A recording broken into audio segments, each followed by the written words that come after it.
Pananalig sa Diyos. Guys, karamihan sa atin kung saan-saan nananalig at kung ano-anong ginagawa para may panaligan siya at kung kani-kanino sila naniniwala sa kanyang nais panaligan, subalit tandaan.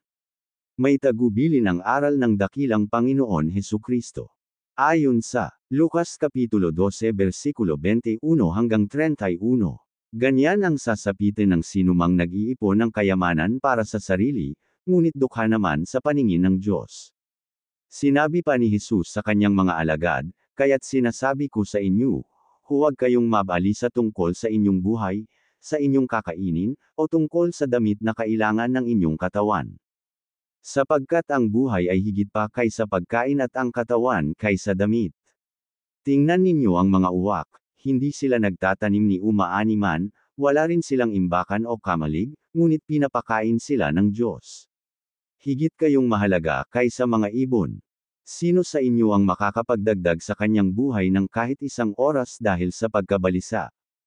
Kung hindi ninyo magaw ang ganoong kaliit na bagay, bakit kayo nababalisa tungkol sa ibang mga bagay? Tingnan ninyo ang mga bulaklak sa parang kung paano sila lumalago. Hindi sila nagtatrabaho ni humahabi man. Ngunit sinasabi ko sa inyo, kahit si Solomon sa kanyang karangyan ay hindi nakapagdamit ng singganda ng isa sa mga bulaklak na ito. Kung dinadamitan ng Diyos ang mga damo sa parang nabuhay ngayon at kinabukas ay iginagatong sa kalan, kayo pa kaya? Kay liit ng inyong pananampalataya. Kaya't huwag kayong labis na mag-isip kung saan kayo kukuha ng kakainin at iinuman. Huwag na kayong mangamba.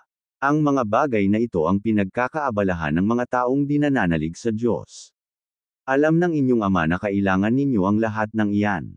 Subalit, bigyang halaga ninyo ng higit sa lahat ang kaharian ng Diyos, at ibibigay niya sa inyo ang mga bagay na ito. Guys, tandaan mahalaga ang may alam. Nagsalita ng dakilang Panginoon Hesukristo upang di tayo mapalayo sa aral ng Panginoon Hesukristo. Nawa may napulot po tayo nagdagdag kaalaman, karunungan, katotohanan, katiyakan, kaligtasan. God bless you all.